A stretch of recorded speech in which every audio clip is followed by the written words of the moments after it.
Welcome guys, আমি বিষ্ণু চলে এসেছি এক নতুন ভিডিও নিয়ে আপনাদের কাছে। ব্যাপারটা হচ্ছে একদিন আমি লিট্টি বানিয়েছিলাম আর আমার অফিস কালিগদের শেয়ার করেছিলাম। তো ওদের এতটাই ভালো লেগেছিল যে ওরা বলেছিল যে যদি তুই কোনোদিন ভিডিও বানাস তাহলে এই লিট্টি রেসিপিটা অবশ্যই শেয়ার করিস সবার সাথে। তো তাই ভাবলাম যে আজকে আমি লিট্টি রেসিপিটাই শেয়ার করে দিই সবাইকে। তো ডোন্ট ওয়ারি গাইস, এই লিট্টি বানানোটা খুব কঠিন ব্যাপার না, প্রচণ্ড সহজ ব্যাপার। ভিডিওটা সম্পূর্ণ দেখলেই বুঝতে পারবেন যে কিভাবে কত সহজে আপনি লিট্টিটা বানাতে পারবেন। তো চলুন স্টার্ট করা যাক। Welcome back to our YouTube channel blogs of faith and divine. Guys, লিট্টির রেসিপি বানানোর জন্য নিয়ে নিয়েছি আমি একটা বাসন আর ওর মধ্যে নিয়ে নিয়েছি ছোলার ছাতু। অবশ্যই গাইস, আমি আপনাদেরকে সাজেস্ট করব সবসময় লিট্টি বানানোর জন্য ছোলার ছাতু ইউজ করবেন। এতে কি হয়, একটা দারুণ টেস্ট আসে। যদি আপনি অন্য কোনো ছাতু ব্যবহার করেন সেরকম টেস্ট আসবে না, কিন্তু যদি ছোলার ছাতু ইউজ করেন তো খুব দারুণ একটা টেস্ট আসে। তো নিয়ে নিয়েছি আমি ছোলার ছাতু পরিমাণ মতন। তারপরে নিয়েছি হচ্ছে আমি কালো জিরে পরিমাণ মতন, জোয়ান, কাঁচা লঙ্কা কুচি, রসুন কুচি, আদা কুচি আর ধনেপাতা কুচি। আর তারপরে নিয়েছি অল্প আমের আচার। আমের আচারটাও এতে অ্যাড করতে হবে, তবে একটু টক ভাবটা আসবে। আমি এর মধ্যে লেবুটাও অ্যাড করছি, এতে আরও একটু টেস্টের ব্যাপারটা আসবে। তো এইগুলোকে সবকটাকে আমি এই ছোলার ছাতুর মধ্যে দিয়ে অ্যাড করব। তারপর গাইস, এর মধ্যে আমি সব এক এক করে দিয়ে মাখিয়ে নেব। ফার্স্টে নিয়ে নিয়েছি জোয়ান, তারপর কালো জিরে, তারপর হচ্ছে আপনার এদিকে রসুন, সব জিনিস। তারপর লাগবে একটু সর্ষের তেল। সর্ষের তেলটাও অবশ্যই অ্যাড করবেন এর মধ্যে, আর পরিমাণ মতন নুন অ্যাড করবেন।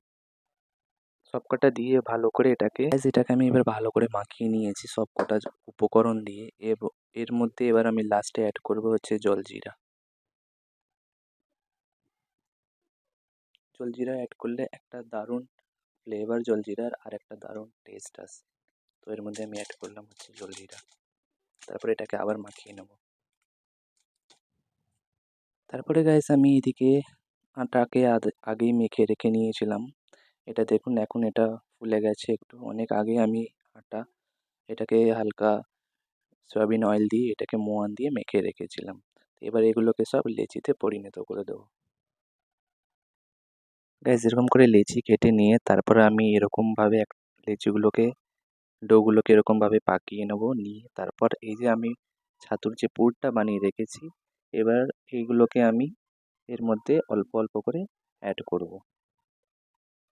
এর মধ্যে পুর দিয়ে আর এর মুখটাকে ক্লোজ করে দেবো। গাইস, দেখতে পাচ্ছেন পুরটা ভরে এরকমভাবে চেপে নেবেন। ঠিক আছে, এরকম করে লিট্টির একটা শেপ দিয়ে দেবেন। দিয়ে চেপে এটাকে লিট্টিকে শেপ দিয়ে সবকটাকে এরকমভাবে লিট্টির শেপ দিয়ে করে নেবেন। তো চলুন সবকটাকে আমি লিট্টির শেপ দিয়ে দিই ছাতু পুর দিয়ে। গাইস, আমি এদিকে নিয়ে নিয়েছি একটা কড়া, ওর মধ্যে নিয়ে নিয়েছি সয়াবিন অয়েল।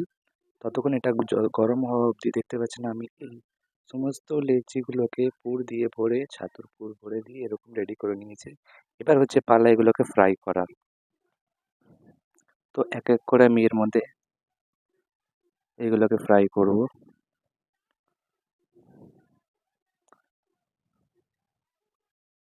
এরকমভাবে গাইস এগুলোকে ফ্রাই করবেন, যতক্ষণ না হালকা ব্রাউন হচ্ছে ততক্ষণ এটাকে ডিপ ফ্রাই করবেন। দেখছেন গাইস, এটা হালকা ব্রাউন হয়ে এসছে। দেখুন কতটা দারুণ দেখাচ্ছে, দারুণ একটা ব্যাপার। তো এটা এবার হচ্ছে এটা নামানোর পালা। এক এক করে সমস্ত লিচিগুলোকে, যেটা আমরা পুর দিয়ে রেখেছি ওটাকে সব কটাকে ভেজে নেবেন অল্প অল্প করে।